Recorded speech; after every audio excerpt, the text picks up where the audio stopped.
인도의 시성이며 1913년 노벨상을 수상한 타고르라는 사람이 있어요. 이 타고르는 우리나라를 가리켜서 동방의 등불이다라고 찬사를 보냈습니다. 그래서 그는 이런 시를 썼어요. 일찍이 아시아의 황금 시기에 빛나던 등불의 하나였던 코리아, 그 등불 다시 한번 켜지는 날에 너는 동방의 밝은 등불이 되리라. 이 사람이 살았던 시대의 대한민국은 동방의 등불이 될 수가 없었어요. 이분이 어떤 시각을 가지고 봤는지 참 예언자도 아닌데 정말 예언자답게 동방의 등불이 되었습니다. 그러나 그 당시에 타고르가 살았던 이 대한민국의 상황의 역사를 보면은 우리 반만년 역사는 타고르의 찬사처럼 동방의 등불이 될 수가 없었어요. 오히려 어둠이 짙게 깔린 우울한 역사였습니다. 뿌리 깊은 무속신앙과 우상숭배 그리고 무지함이 온 백성의 영혼을 휘감고 있었습니다. 계속되는 당파 싸움과 세국 정책으로 점점 조선의 땅은 절망의 땅으로 점점 묻혀갔습니다. 결국 국력이 쇠잔하여서 일본의 침략을 막아낼 힘조차 없었습니다. 그러나 어둠이 깊어가는 이 조선 땅에 하나님께서는 새로운 희망의 빛을 비추어 주셨습니다. 가난과 무지와 무속신앙에 빠져있던 이 민족에게 빛을 들고 찾아온 자들은 바로 다름이 아니라 선교사들이었습니다. 그들은 목숨을 걸고 십자가와 부활의 복음을 전했고, 그래서 이들의 발길이 닿는 곳곳마다 어둠이 물러가고 하나님의 광명한 빛이 비추어진 줄로 믿습니다. 곳곳에 학교가 세워져서 학童들의 노래소리가 골짜기마다 울려 퍼졌고요, 병원이 설립되어서 아픈 사람들의 회복의 기쁨으로 감격했습니다. 곳곳에 세워진 교회는 지친 이들에게 쉼터가 되었고 또 소망이 되어갔습니다. 그래서 필부들은 그냥 좋아서 교회에 왔고, 꿈을 지닌 민족 지도자들은 교회가 가진 무한한 동력을 보고 몰려왔습니다. 그래서 교회가 예배의 장이요, 교회가 교육의 장이고, 민족의 내일을 꿈꾸는 소망의 장이고, 이 흐트러진 민족을 하나로 묶어주는 강력한 하나 되는 강력한 끈이 되었던 것이 교회였습니다. 이런 가운데 원산에서 일어난 그 부흥의 불길이 평양으로 이어붙었고, 평양에서 일어난 평양 대각성 부흥운동이 온 대한민국을 뒤덮어서 점점점 불길이 뒤덮여져 갔습니다. 하나님의 기적이 나타나기 시작했습니다. 그래서 급속한 교세 확장을 가져왔습니다. 그 대부흥운동으로 힘을 받은 한국교회와 대한민국에는 놀라운 변화와 부흥이 찾아왔습니다. 여러분 잘 알다시피 한국교회는 기적적인 성장을 이루어서 세계 역사상 교회사로 볼 적에도 이런 부흥을 찾아볼래야 찾아볼 수가 없었습니다. 하나님의 은혜요, 기적인 줄로 믿습니다. 1000만 성도를 한때 넘었다고 하는데 지금은 제가 볼 땐 700만 명에서 한 800만 명 정도 되지 않겠는가. 교회는 5만 5천여 교회가 되고요, 그 다음에 목회자들은 10만 명의 목회자가 지금 넘게 사역을 하고 있습니다. 세계적으로 보면 지금도 대한민국은 그야말로 놀라운 일이 아닐 수가 없는 겁니다. 여러분, 경제적으로는 어떻게 되느냐. 여러분 잘 아시다시피 경제적으로는 세계 10위권의 경제 대국으로 발돋움하게 되었는데, 성장을 하게 되었는데, 점점 지금은 조금 이렇게 좀 뒤로 후퇴하는 것 같지만은, 여러분 이 세계 안에 대한민국이란 나라의 지도를 보면요, 불과 여러분 조그만 땅덩어리에 불과합니다. 대한민국 가운데 또 더구나 우리 북한과 남한으로 나누어졌잖아요. 그 조그만 이 나라가 타고로 시인이 얘기했던 것처럼 정말로 동방의 등불이 되었다라는 말씀입니다. 할렐루야. 예? 물론 부작용도 있지만 또 교육을 봐서도 세계를 이끌어가는 그런 아주 큰 인물들이 우리 대한민국에서 나오잖아요. 문화적으로도 한류 열풍을 통해서 전 세계에 한국 문화의 긍지를 심고 있습니다. 여러분, 그 아이돌이라든가 그 방탄소년단의 그런 이 활약은 우리의 상상을 초월합니다. 뭐 빌보드 차트 뭐 1위까지 올라갔다는가 뭐 이런 소리는 옛날에 상상하지도 못할 일들이 지금 일어나고 있는 겁니다, 여러분.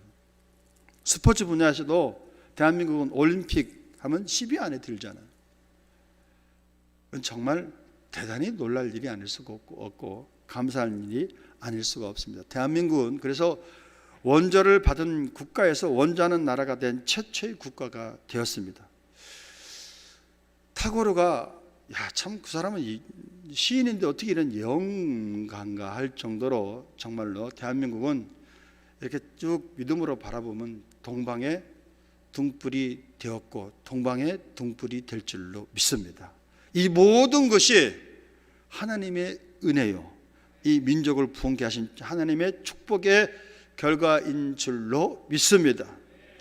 그러나 작금의 한국교회는 여러 가지 상황으로 볼 때 위기의 직면에 있는 것만은 사실입니다.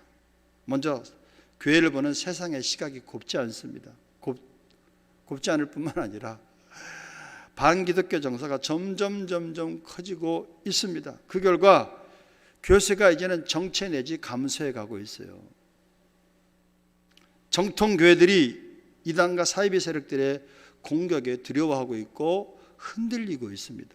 또 내부적으로 교회 내 갈등으로 인해서 많은 교회들이 대립과 반목 속에서 신음하고 있습니다. 더더구나 금년이 아니라 작년이죠. 2020년 코로나19로 인해서 여러 가지 어려움이 왔는데 교회 어려움은 뭐죠?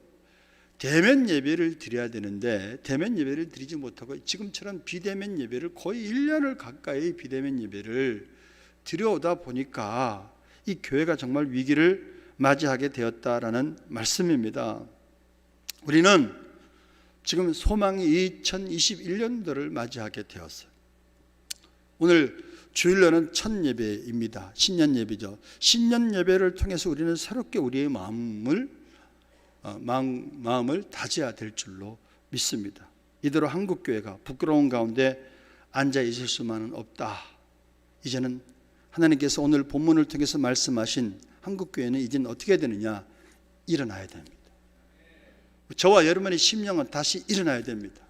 일어날 뿐만 아니라 일어나서 빛을 발해야 될 줄로 믿습니다. 오늘 본문이 주고 있는 말씀은 뭐죠? 일어나라, 빛을 발하라 라고 말씀하고 계세요. 본문의 배경을 잠깐 보면은 하나님께서 우상 숭배와 폐역한 길로 걸어가는 그 유다 백성들을 하나님이 심판했습니다.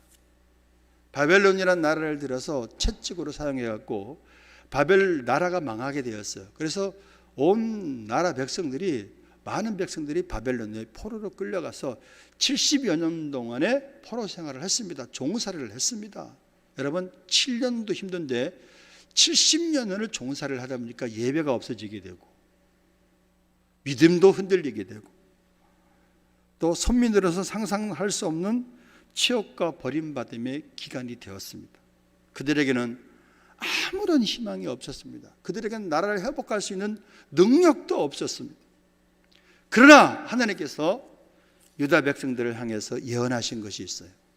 70년 후에는 다시 고국으로 돌아오리라. 때가 되니까 하나님이 기적을 일으켰습니다. 그래서 1차 포로를 통해서 예루살렘으로 귀환하는 그런 놀라운 기적을 베풀어 주셨습니다. 그 기적을 베푸신 다음에 하나님께서 오늘 이사야 선지자를 통해서 말씀하신 거예요.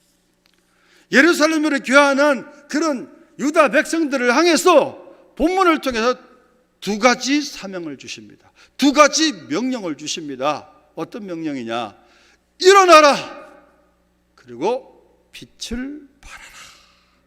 저는 오늘 이 일어나라 빛을 발하라는 이 하나님의 명령은 오늘을 살고 있는 대한민국의 모든 교회와 대한민국의 모든 교인들에게 주께서 하시고 계시는 말씀이라고 저는 생각합니다. 첫 번째 명령이 뭐라고요? 일어나라 라고 말씀하고 있습니다. 캄캄하고 어두울 때 사람이 잠드는 것은 그건 당연한 일이에요. 그러나 여러분, 빛이 임하고 태양이 뜨는 환한 아침이 되는데도 계속 잠자고 있다면 그는 게을러서 망하는 자일 것입니다. 그래서 책망을 당연히 받아야 돼. 권면을 받아야 되는 거예요.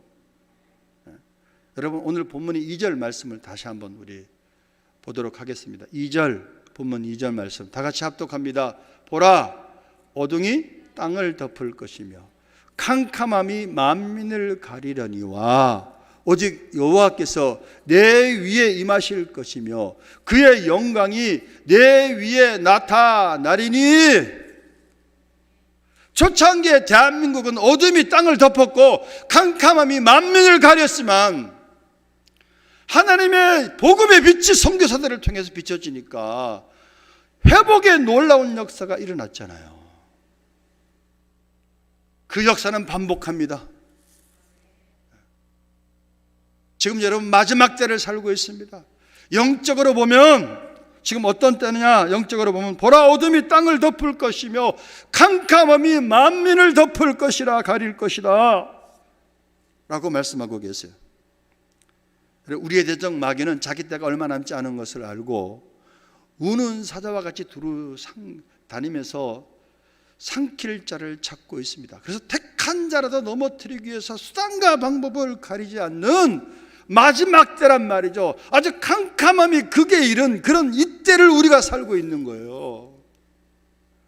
이때 하나님께서 저와 여러분에게 말씀하십니다. 뭐라고 말씀하신다고요? 일어나라! 지금은 깰 때다. 자다가 깰 때다. 언제까지 너희들은 누워있으느냐? 언제까지 졸겠느냐? 언제까지 잠을 자겠느냐? 이제는 하나님의 빛이 이르렀다. 하나님의 영광이 내 위에 임하였다. 핑계대지 말고 일어나라 라고 말씀하고 계시는 줄로 믿습니다. 근신하라. 깨어서 기도하라. 지금 우리가 이렇게 서로가 서로를 권면해야 될 줄로 믿습니다. 일본 북해도에는 해마다 겨울이 되면 수천 마리의 큰 오리떼가 날아와서 월동을 하고 봄이 되면 다시 도래지로 다시 날아가곤 했습니다.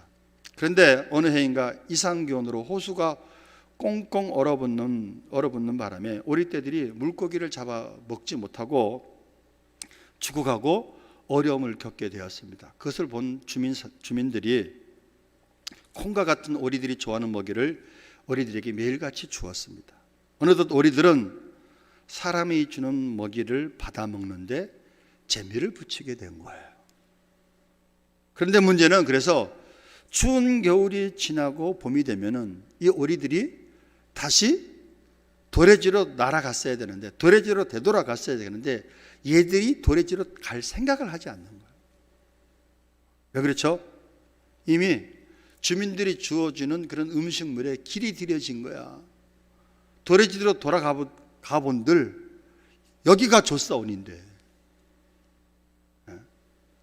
그래서 도래지로 돌아갈 생각은 하지 않고 시가지를 뒤뚱거리며 쳐다들다가 개나 고양이에게 물려 죽기도 하고 때로는 자동차에 치여 죽기도 하는 등 비극이 벌어지게 되었습니다. 그래서 동물학자들의 충고로 마을 사람들은 더 이상 오리들에게 먹이를 주지 않았어요. 그럼 먹이를 주지 않으면 다시 도래지로 돌아가야 될 거 아니에요. 근데 먹이를 주지 않았음에도 불구하고 이미 야성을 잃어버린 오리들은 봄이 왔건만 아직도 북해도 호수를 떠나지 않고 있다고 합니다. 여러분, 이야기를 듣는 순간 뜨끔거리지 않습니까? 오늘 우리 주위에서도 북해도의 오리떼와 같은 사람들이 많음을 볼 수 있습니다. 아니, 또 내가 그런 사람 중에 한 사람이 아닌가, 좀 조심스러운 생각이 드는 거야. 신앙생활을 처음 시작할 때는 그렇지 않았는데 그 익숙함과 편리함 때문에 매너리즘과 타성해져서 점점 나태해지는 사람들이 얼마나 많은지 알 수가 없어요. 여러분, 그래서 경제가 막 부흥하고 잘 사는 것만이 축복이 아니라고 생각이 돼요. 신앙적으로 볼 때는 여러분, 북한에서 고통을 받고 고난을 받는 사람들이 참 신앙인일 수도 있어.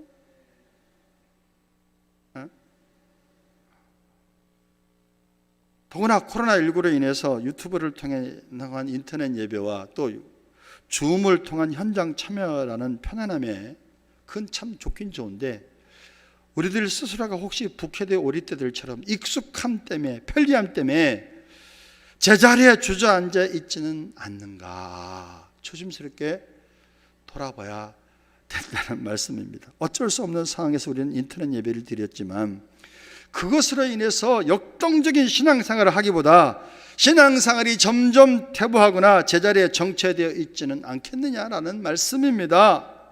우리들 스스로가 경계해야 되는 거예요. 저도 여러분, 주일 이 비대면 예배를 1부, 2부, 3부 드리면 2시에 딱 맞춰요.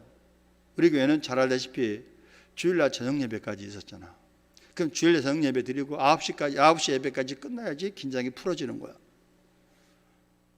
그런 예배를 평생을 드려오다시피 하다가 이 비대면 예배를 통해서 이제 1부, 2부, 3부 딱 2시에 딱 맞춰지니까 얼마나 편한지 몰라. 솔직하게 마음도 홀가분하고 육신도 편하고. 그러나 여러분, 그것이 독약일 수 있겠구나. 북해대 우리 때 남의 얘기가 아니구나.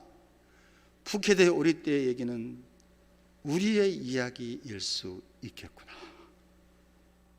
기억하셔야 됩니다.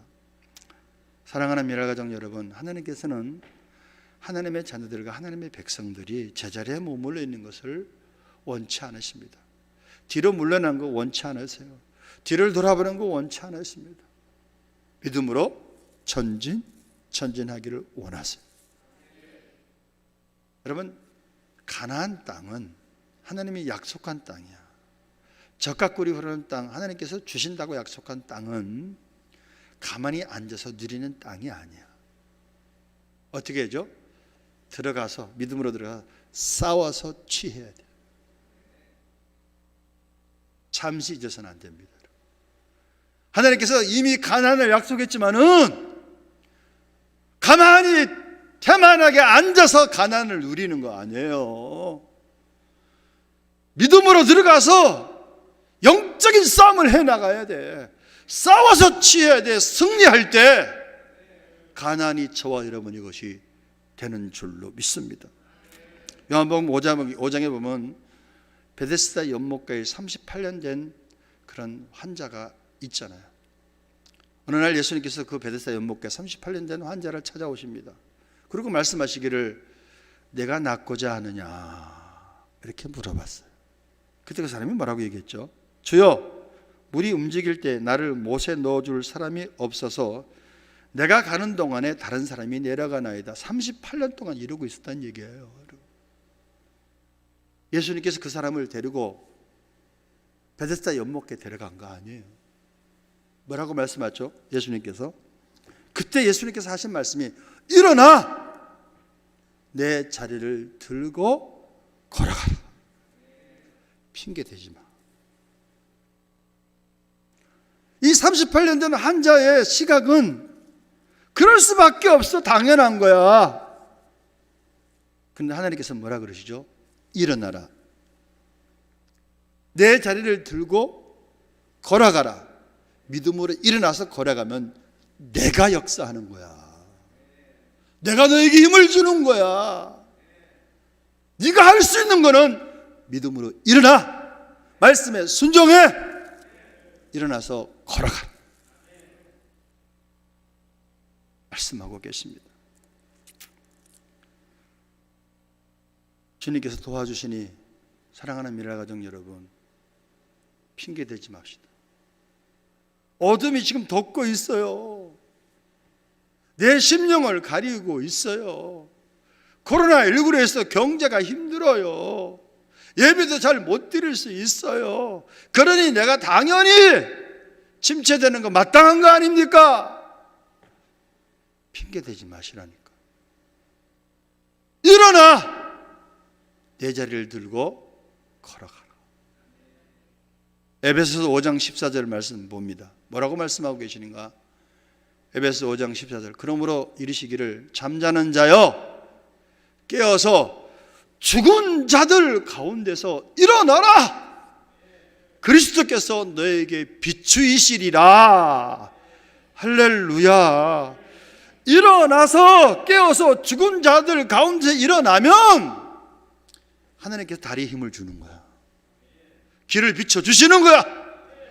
길을 비춰주셔서 다리에 힘을 주시고 없어서가 아니라 일어나면 힘을 주는 거야.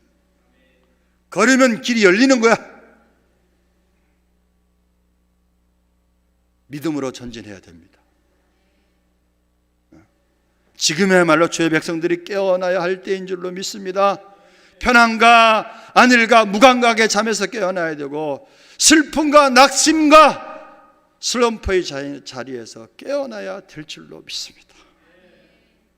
먹고 사는 게 너무 힘들어. 거기에 치우치다 보니까 기도 생활도 못해, 말씀도 못 읽고 예배도 못 드려.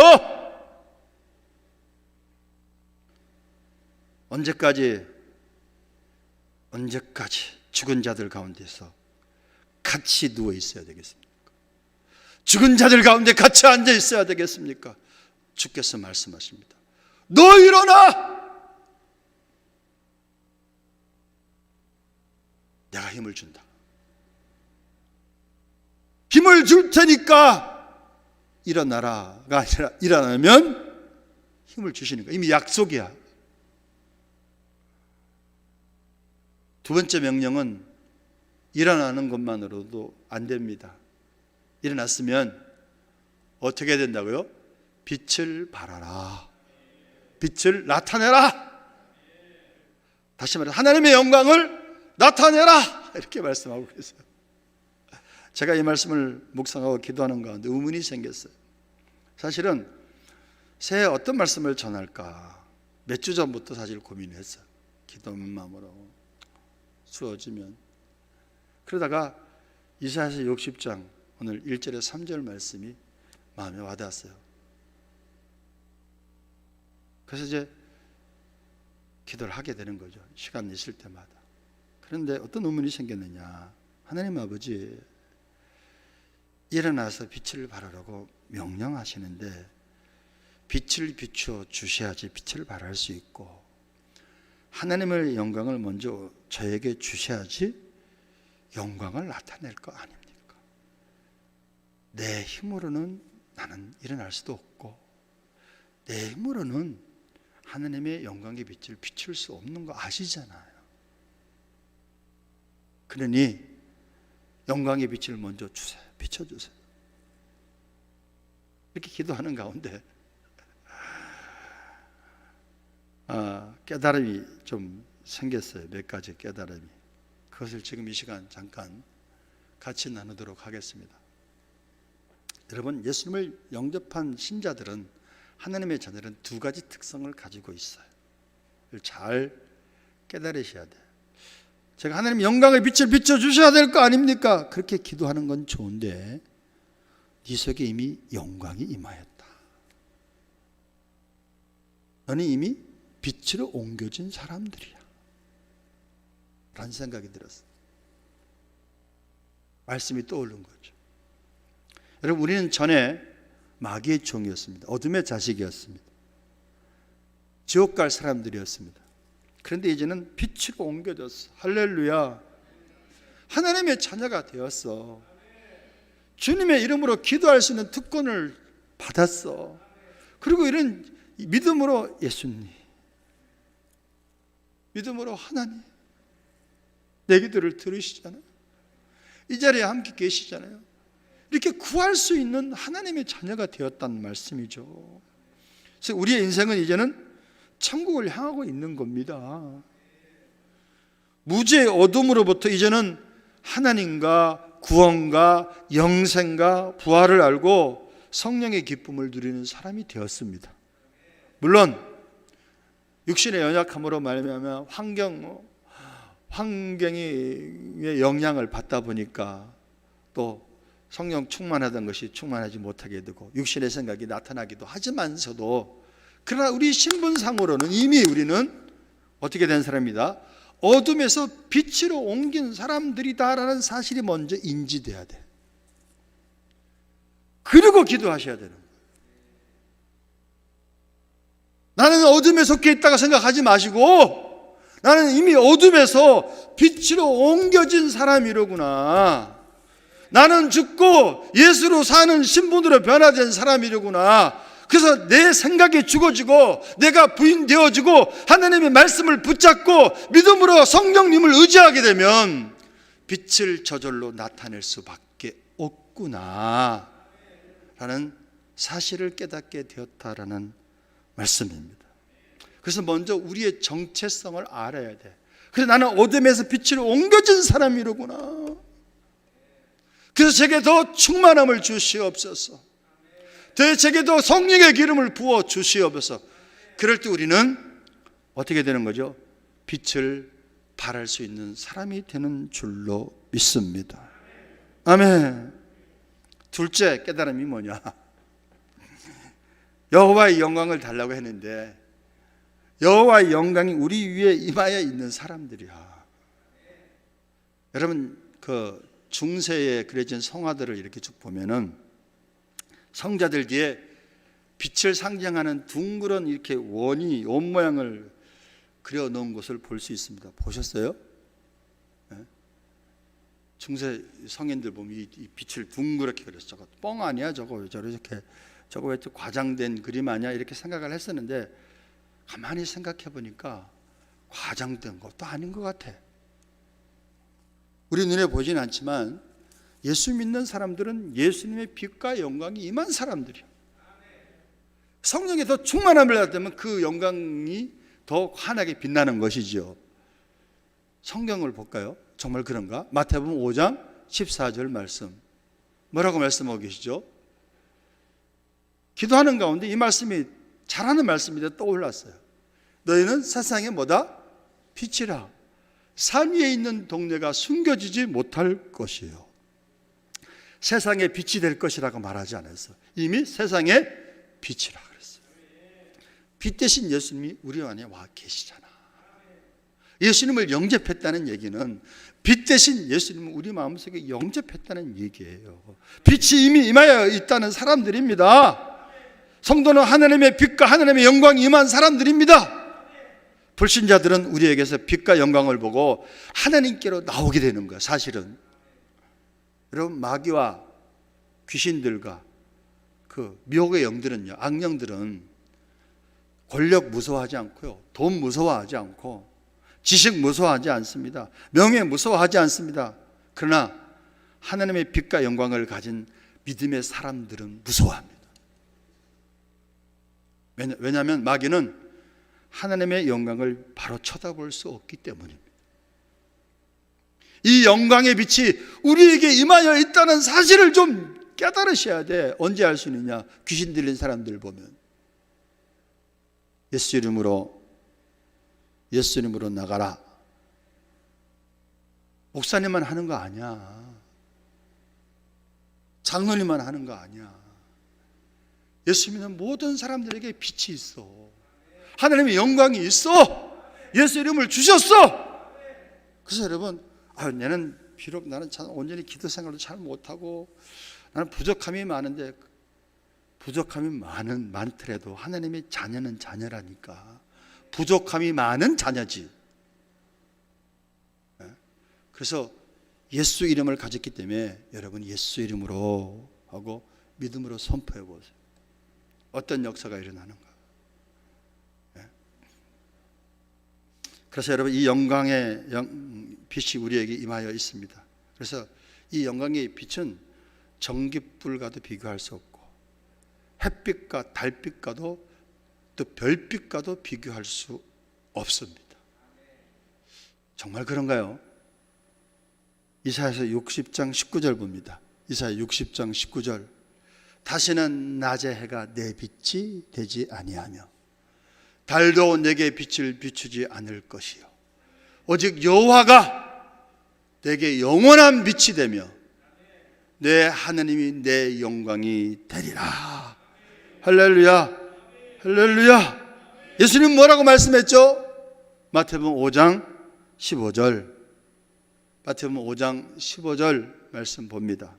사람이 등불을 켜서 말 아래 두지 아니하고 등경 위에 두나니 이러므로 집안 모든 사람에게 비추느니라 라고 말씀합니다. 등불을 켜가지고 말 아래 두지 아니하다. 그 말은 휘잉거리는 동물을 얘기하는 게 아니라 곡식을 재는 도구, 즉 둥근 사발을 의미하는 말로 덮어두면 빛이 비치지 않고 여전히 어둡습니다. 불을 켜면 말로 덮어두지 아니하고 둥근 그릇에서 덮어주지 않고 등경 위에 들어서 모든 사람에게 비치게 만드는 거야. 여러분, 하나님의 빛이 우리에게 정말로 충만하게 임하면 어떻게 되느냐? 저절로 하나님의 빛을 나타내는 삶을 살게 될 줄로 믿습니다.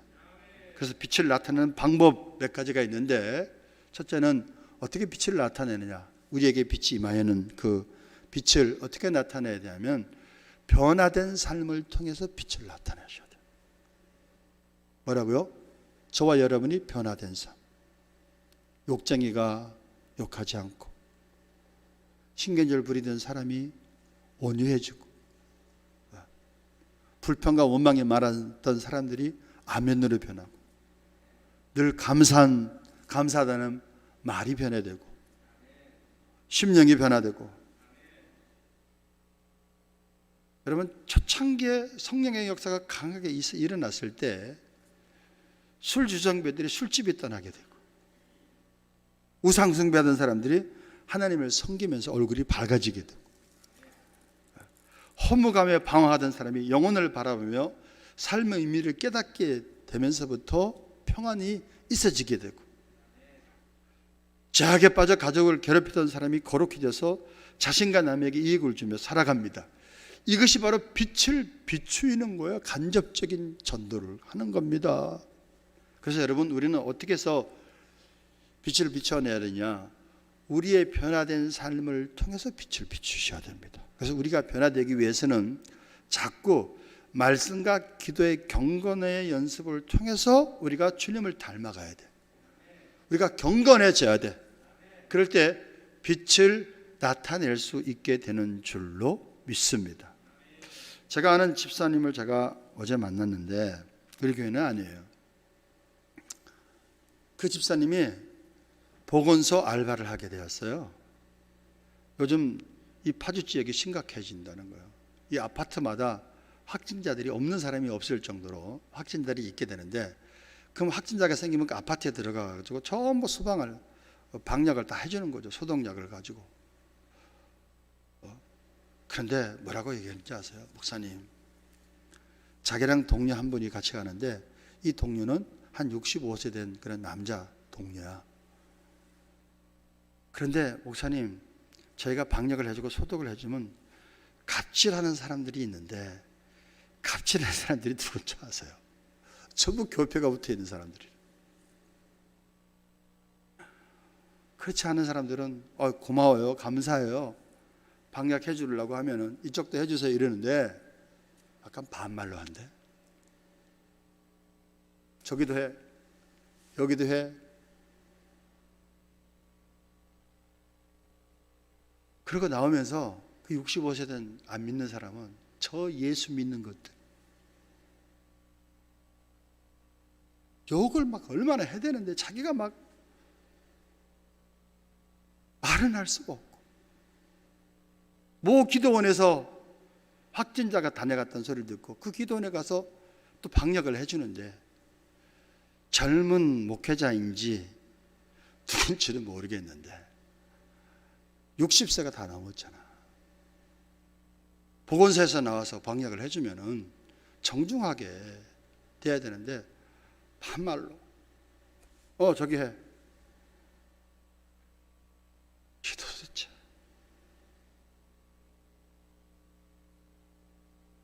제가 그 얘기를 듣는 순간에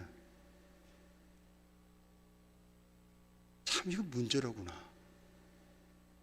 기도원에서 아멘 아멘만 잘하면 뭐해?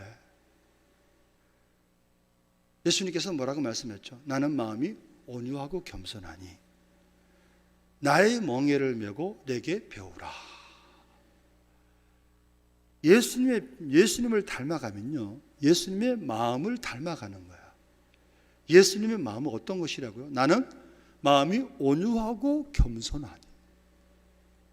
이 온유와 겸손의 멍에를 저희가 매야 되는 거 아니겠어요?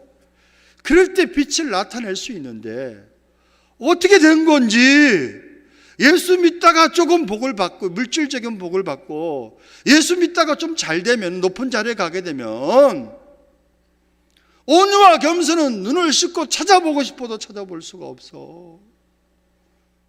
목에 힘주는 사람들이 얼마나 많은지 알 수가 없어.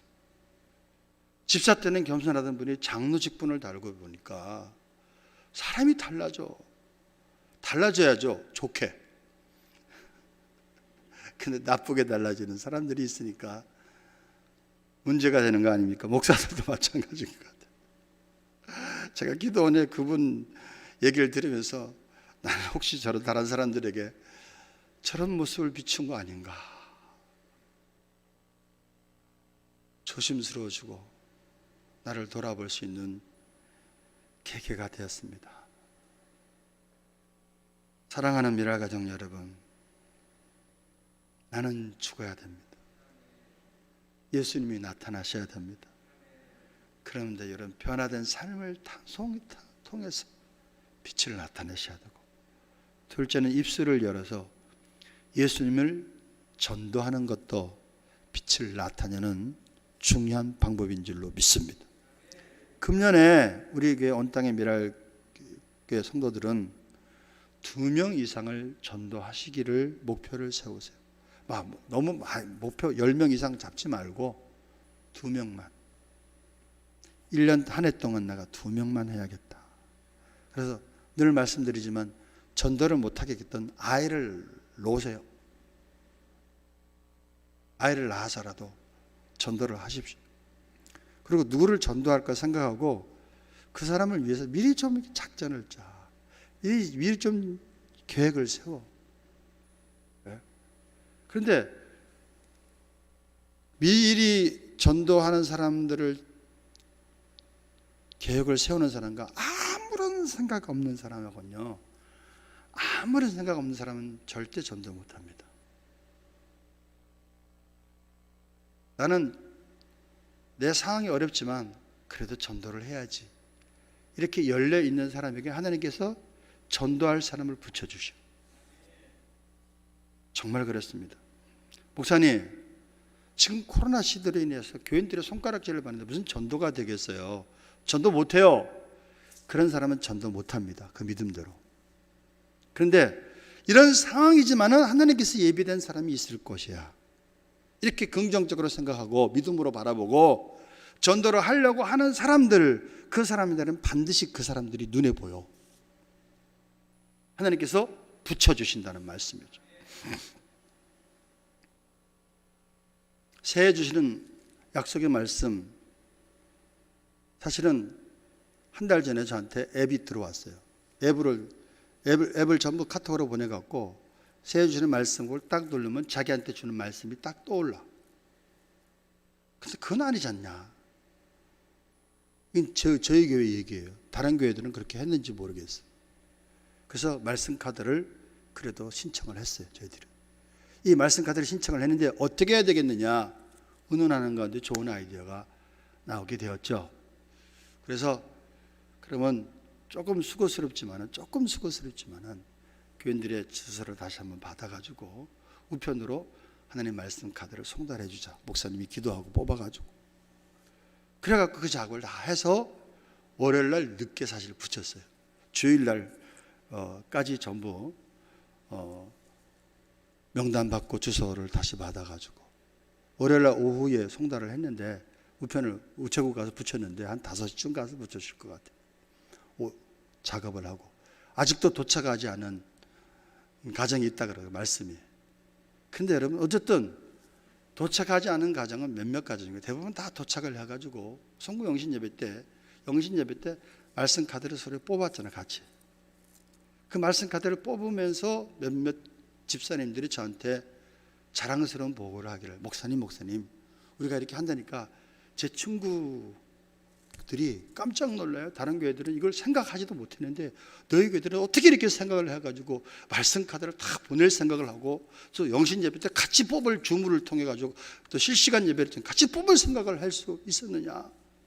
야, 네 교회가 자랑스럽다 그래갖고 막 자랑을 하더라고요. 여러분 저도 이게 우리 교회 지금 자랑하는 거예요, 지금. 제가 드리고자 싶은 말씀은, 코로나19로 말씀 카드 이거 비대면 예배드리는데 어떻게 말씀 카드 보내? 그냥 앱으로 보내야지. 그러면 끝나는 거야. 그런데 이거 말고 우리 가운데 어떻게 하면 최선을 다할 수 있는가 모색을 하면 반드시 길이 있어. 코로나 시대인데 무슨 전도야? 전도 못해. 딱 닫아버리면 그 사람은 전도 못합니다. 병이 들었어. 이거 어떡하지? 그런 사람은 역사가 일어날 수가 없어. 내가 그 길이요 진리요 생명이다. 구하고 찾고 두드리라. 예수 이름으로. 여러분 우리는 이런 하나님 특권을 가지고 있잖아. 그래서 여러분 입을 열어 예수님을 전하는 것도 빛을 나타내는 것이고, 또 하나는 구제와 선교를 통해서 우리는 빛을 나타낼 수 있습니다. 하나님께서 주실 때 복의 통로로 사용하여 주옵소서. 특별히 성탄절 때나 이 연말 때 주위를 돌아보면서 어려운 사람들을 좀 돌아볼 수 있는 구제하고, 어려운 교회들에게 선교할 수 있는 선교도 하나님의 영광의 빛을 나타내는 방법이다. 이런 삶을 살게 되면 어떤 복을 주시느냐 말씀을 맺고자 합니다. 이사야서 60장 3절 다 같이 봅니다. 이사야 60장 3절 합독합니다. 시작. 나라들은 내 빛으로, 왕들은 비치는 내 광명으로 나오리라. 아멘. 5절. 이사야 60장 5절 다 같이 합독합니다. 시작. 그때 내가 보고 기쁜 빛을 내며 내 마음이 놀라고 또 화창하리니 이는 바다의 부가 내게로 돌아오며 이방 나라들의 재물이 내게로 옵니다. 아멘. 바다의 부가 내게로 돌아오며 이방 나라들의 재물이 내게로 옵니다. 일어나 빛을 바라는 사람들에게 하나님께서 이렇게 복을 주신다고 말씀하고 계십니다. 이 말씀을 미랄 가족들은 새해 주시는 우리 미랄 교회 모두에게 주시는 하나님의 말씀이다. 축복의 말씀으로 받으시기를 주님의 이름으로 축원합니다. 그래서 모두 일어나서 복음의 빛을 발합시다. 생명의 빛을 발합시다. 그럴 때 여호와의 영광 안에 빛을 발하게 될 때 하나님께서 약속하신 복을 미랄 가족 모두에게 허락하여 주실 줄로 믿습니다. 그래서 많은 2020년도는 많은 것을 잃어버렸으면 2021년도는 것은 많은 것을 회복하는 저와 여러분 되시기를 주님의 이름으로 축원합니다.